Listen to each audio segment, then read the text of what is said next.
Bom dia, boa tarde, boa noite, seja bem-vinda, seja bem-vindo. Meu nome é José Benito, este é o canal Ideias Soltas ao Vento e é um espaço criado para a gente debater algumas ideias, proposições, análises, considerações, provocações que fazemos aqui praticamente toda semana, nesse tempo de pandemia, sobre assuntos que afetam a nossa realidade. Então a primeira coisa, se ao final do vídeo você quiser adendar alguma ideia, criticar, provocar, debater, deixe seu comentário. Eu respondo a todos os comentários. Se você gostar do vídeo, curta os vídeos anteriores, veja e principalmente se inscreva no canal. A gente está sempre aqui e quanto mais gente tiver, melhor o debate, né? A gente, como as outras semanas, as semanas anteriores, a gente vai discutir temáticas que afetam a vida brasileira e infelizmente a gente não consegue aqui colocar como tema central a questão da pandemia, as ações contra a pandemia. É lamentável porque o país hoje é o novo foco mundial da doença, já somos o segundo país do mundo em número de infectados e somos o país que deve ter a maior subnotificação, porque dentre os grandes países do mundo, né, nós somos o que menos testa. Então, em vez de discutir isso, a gente tem que discutir crise de governabilidade já há algumas semanas, porque o governo adota um viés autoritário, um viés intervencionista em áreas que ele não deveria intervir, para satisfazer interesses particulares. E a gente começou com essa discussão há 2 semanas, num vídeo da disputa entre os antigos amigos de fé, irmãos camaradas, Jair Bolsonaro e Sérgio Moro, e continua nessa semana, porque na sexta-feira foi divulgada o vídeo, o Supremo Tribunal Federal autorizou a divulgação do vídeo da reunião ministerial, lamentável chamar aquilo de reunião ministerial, em que, segundo Moro, Bolsonaro teria deixado claro o seu desejo de intervenção na Polícia Federal. E depois dessa divulgação, dessa trágica reunião, na sexta-feira ainda à noite, próximo ao Jornal Nacional, talvez querendo disputar audiência com o Jornal Nacional, Bolsonaro foi para frente do Palácio do Planalto cantar vitória, dizendo que a reunião não mostrou nada demais. E muitos dos seus apoiadores, numa cegueira institucional e republicana, concordando com ele. E ele fica ali, na frente do Palácio do Alvorada, 40 minutos falando, mais ou menos, acho que tentando competir, como eu disse, com o Jornal Nacional, e soltando os maiores absurdos, né? E ali também, na minha leitura, ele dá indícios de que comete irregularidades na condução do governo. Então a gente vai discutir um pouco essa reunião e os desdobramentos dela para o país, para Bolsonaro e para o Moro. Confirmando a questão do Moro que eu falei aqui há 2 semanas, de que eu não via perspectiva na carreira política futura do Moro e agora menos que nunca. Bom, a reunião ela tinha uma pauta, pasmem, quem não teve acesso à reunião, a CNN disponibilizou na internet, a reunião na íntegra, é preciso estômago para se ver. Ela tinha uma pauta que era discutir o que o Braga Neto, o ministro-chefe da Casa Civil, militar, né, dizia que era o plano Marshall brasileiro, que era um plano de reconstrução do país, mas os ministros teriam tempo para falar dos seus projetos de cada ministério, dentro dessa lógica de reconstrução econômica do país. A pandemia não foi assunto da reunião, foi assunto transversal, lembrada de maneira mais incisiva do ministro, que a gente fez meme antes do tempo, né, porque minimamente ele teve dignidade de sair quando sentiu a coisa pegar, que foi o Tais, mas fora o Tais, a pandemia não aparece nunca como uma doença, aparece até como oportunidade, o que é assustador. Mas esse tema, discutir nosso plano Marshall, um plano para o Brasil futuro, ficou para trás. E o que se viu foi uma reunião de absurdos, em que ministros se revisaram falando um monte de bobagem e o presidente da República, junto com uma série de palavrões, usando o tempo todo a reunião para reforçar o seu poder, parecendo alguém fragilizado na sua condição de macho alfa, ele o tempo todo, quem manda sou eu intervenho. Em vários momentos ele diz que interveria nos ministérios e, para mim, deixa claro o que já havia sido as transcrições, as poucas transcrições da reunião já tinham deixado claro, que ele faria intervir na Polícia Federal, na segurança do Rio de Janeiro, e aí, na reunião, ele fala com palavrão que ele não ia deixar a família dele e os amigos. Se ele de fato se referia ao gabinete de segurança institucional, a segurança pessoal dele e da família, os amigos não estão. Mas enfim, fica claro, não só pela atitude do presidente, mas de outros ministros que o tempo todo estavam cutucando o Moro, né, dizendo que tem gente aqui com agenda própria. Uma reunião extremamente constrangedora para o Moro, sinceramente, para mim diz muito do caráter dele, esse caráter passivo, né, acho que até o último momento tentando tirar vantagem, porque se a outra batia na mesa, levantava e ia embora, mas ele não vai fazer isso. Ele foi cobrado disso, só uma janela, domingo agora, ontem, no Fantástico. Por que não fez? Tomou uma atitude. E ficou claro a pequenez que é o Moro, enfim. E depois a gente discute o futuro dele.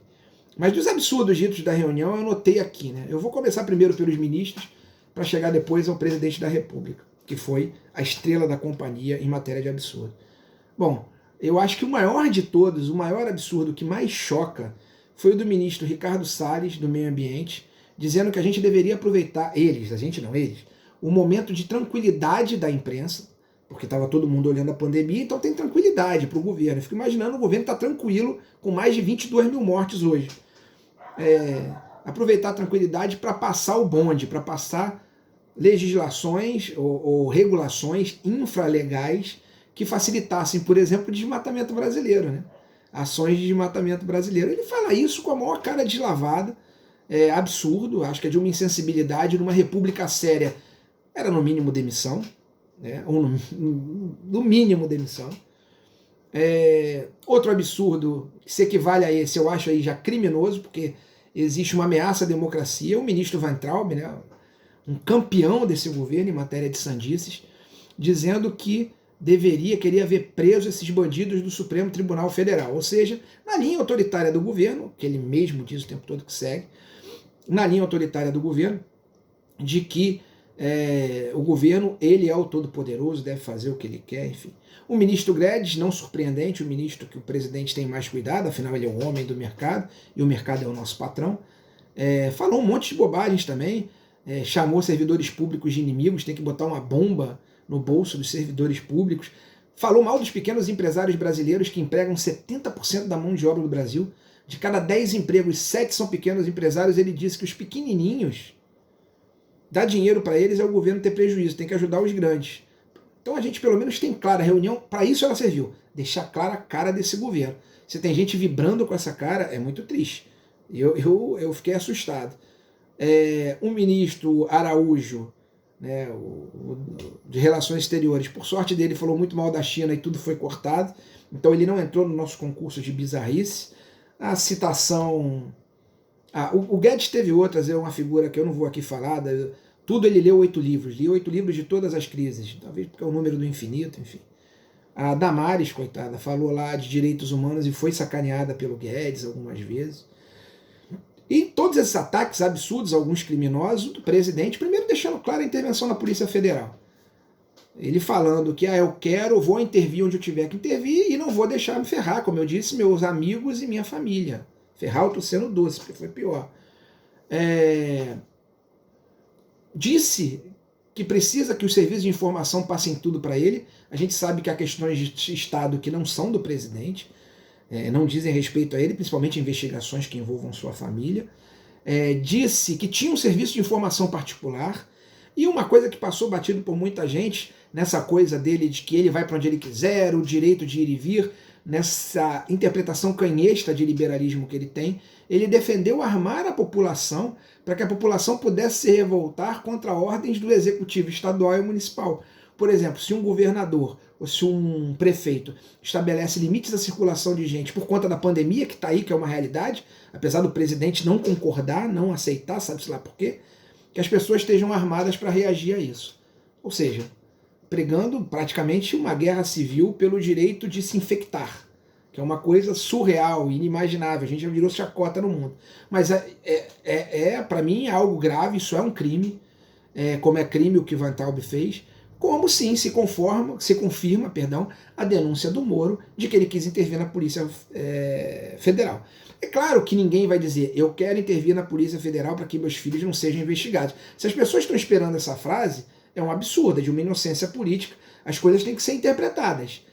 E achar que ele estava querendo cuidar da segurança dele, me desculpa, ou a pessoa é muito inocente ou muito cínica. Então tá claro, essa reunião é uma tragédia. Pra gente, primeiro, como povo, ver essa reunião e achar que não aconteceu nada é porque a gente já naturalizou a barbárie. Eu vi pessoas progressistas de esquerda dizendo, pô, não tem nada. Eu mesmo faço meia culpa. Acabei de ver e falei, não tem nada. Não é que não tenha nada, tem tudo.